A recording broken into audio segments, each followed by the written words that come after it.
The moving truck hadn't even pulled away from my new cabin in Willow Creek when trouble came knocking. After 20 years of grinding out 16-hour days, building my tech startup from a garage to a multi-million-dollar company, I'd finally earned my slice of paradise, a cozy retreat nestled against the shimmering waters of Willow Creek, Montana. It was October 15th, 2027, and I was ready to trade boardroom battles for quiet mornings with coffee on my deck, the kind of peace I hadn't known since my first coding job.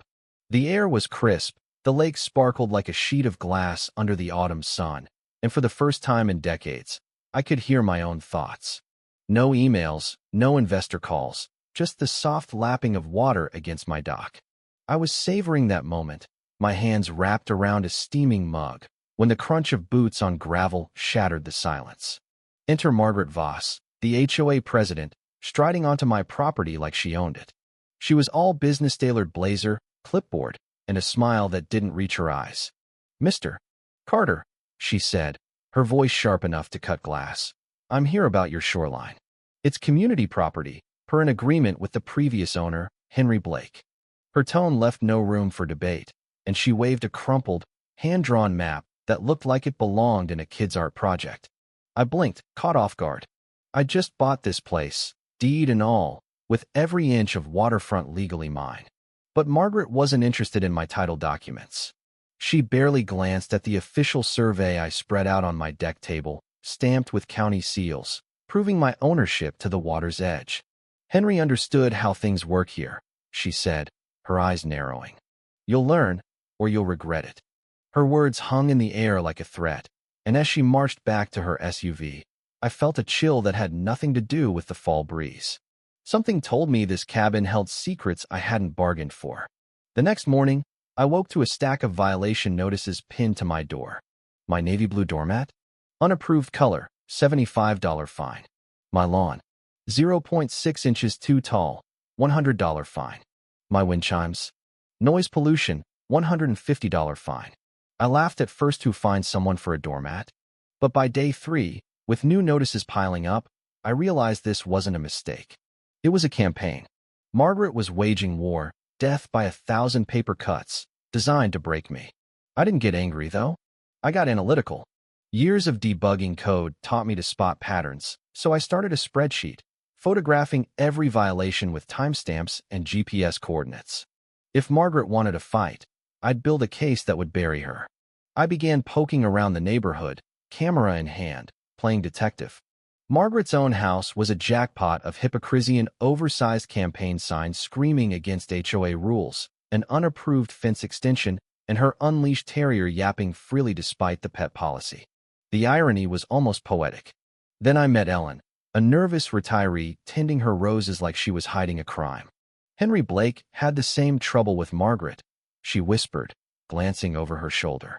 She hounded him for years, wanted his land. Before he died, he said he'd left her a surprise, something he called his final checkmate. Her words sent a shiver down my spine. What had Henry, this mysterious former owner, set in motion? Digging into Henry Blake's past was like unearthing a legend. Old articles painted him as a retired engineer who loved outsmarting greedy developers with clever traps. He'd once built a community center with a sprinkler system that doused corrupt officials during ribbon cuttings. His obituary hinted at a grand design he'd perfected in his final years. Suddenly, Ellen's cryptic warning clicked. My cabin wasn't just a home, it was a chessboard, and I was a knight in Henry's game. The HOA summoned me to a disciplinary hearing, a farce staged in Margaret's pristine dining room. She sat at the head of the table like a queen, flanked by 3 board members who looked like they'd rather be anywhere else. I came armed folders of evidence, my deed, survey maps, and a recorder I announced I'd be using, citing HOA Rule 5.2.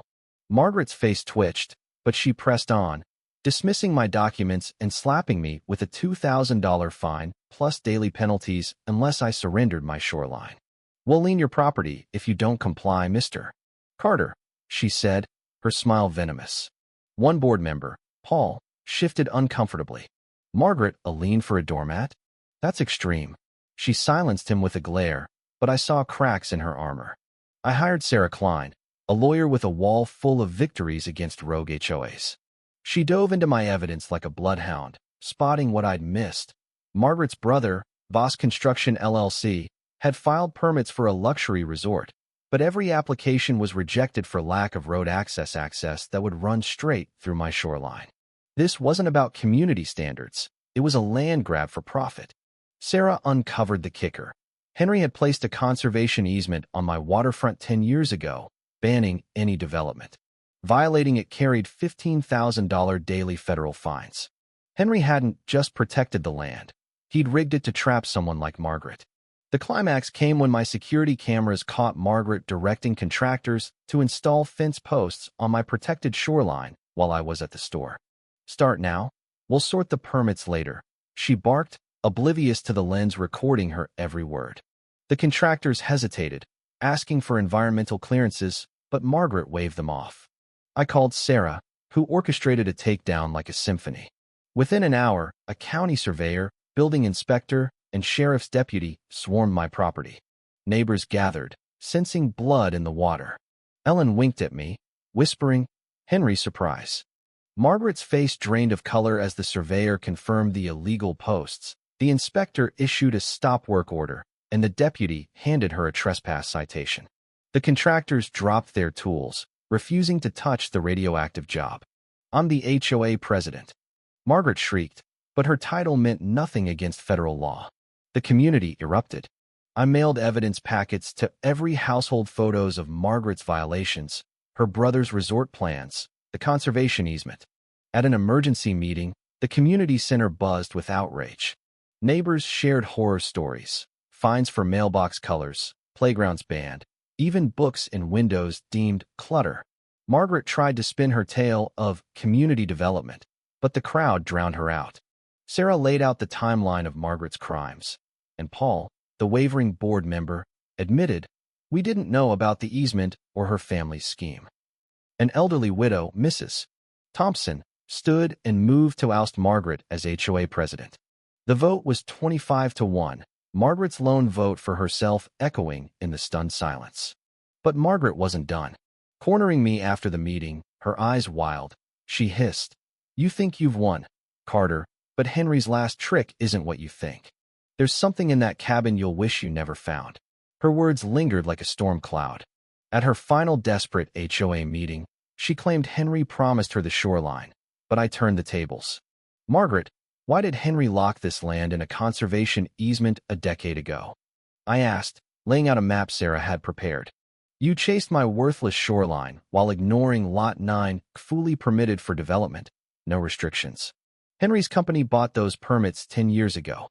They expired last week while you were busy breaking federal law." The room gasped. Margaret's obsession had blinded her to a legal goldmine, just as Henry predicted. Her greed was her undoing, and Henry's trap snapped shut. Margaret left Willow Creek a week later, her family's business bankrupt, her reputation in ashes. The new HOA board vowed fairness, and property values soared as word spread of our tyrant-free community. I sat on my deck, beer in hand, toasting Henry's genius. His letter, found in a hidden drawer, explained it all. "James, if you're reading this," Margaret took the bait. "Your cabin was my stage to expose her greed. You played your part perfectly." As the lake shimmered under the stars, I swore I heard Henry's chuckle in the breeze. But Margaret's last warning gnaws at me. What's in this cabin I don't know? Is the fight over, or is another trap waiting? What would you let her fade into defeat, or dig deeper for Henry's final secret? Drop your thoughts below, hit that like button, and subscribe for more stories where truth wins and karma delivers. What's your take? Has justice been served, or is Margaret plotting her comeback? Let's hear it.